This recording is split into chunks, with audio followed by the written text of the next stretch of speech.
করি।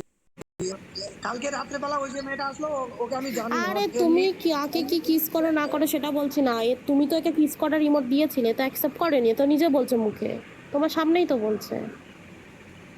না তো ভালো কথা। তা ভালো কথা কি, তুমি কেন দিয়েছো? তোমার যখন গার্লফ্রেন্ড আছে তুমি তুমি তুমি তাহলে আমার সঙ্গে চিটিং করছো? তুমি মিথ্যে কথা বললে কেন যে ওর সঙ্গে আমার কোনো রিলেশন নেই? তুমি চিটিং বাজ। তুমি চিটিং বাজ। তুমি আমার সঙ্গে আমি ও একটু আগে আমার সঙ্গে যেমন কথা বলে বলে গেছে, আমি ভাবতে পারিনি যে এরকম করবে, ঠিক আছে? মানে যত কিছু আর কি বলবো, মানে যেগুলো কথা থাকে পার্সোনাল সবকিছু বলে তারপরে অফলাইন গেছে। মানে ও বললো কি আমি ঘুমাবো, আমি সেদিন অফলাইন গেলাম, তারপরে ওই রুমেই গেল। তাহলে ওর সঙ্গে করে এমনটা?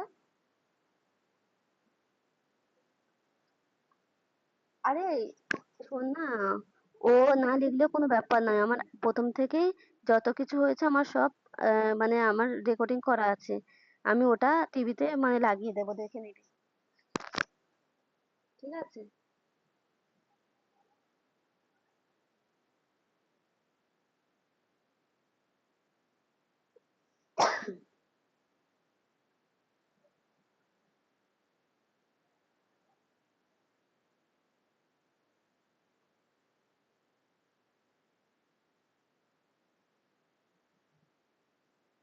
আরে না, আমি ওর সঙ্গে ফাইট করবো কেন? দোষটা কি ওর নাকি?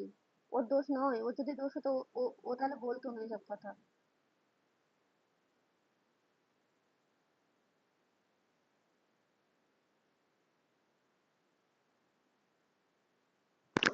রোজ করে এখন ওকে মেসেজ করছে, থাম না।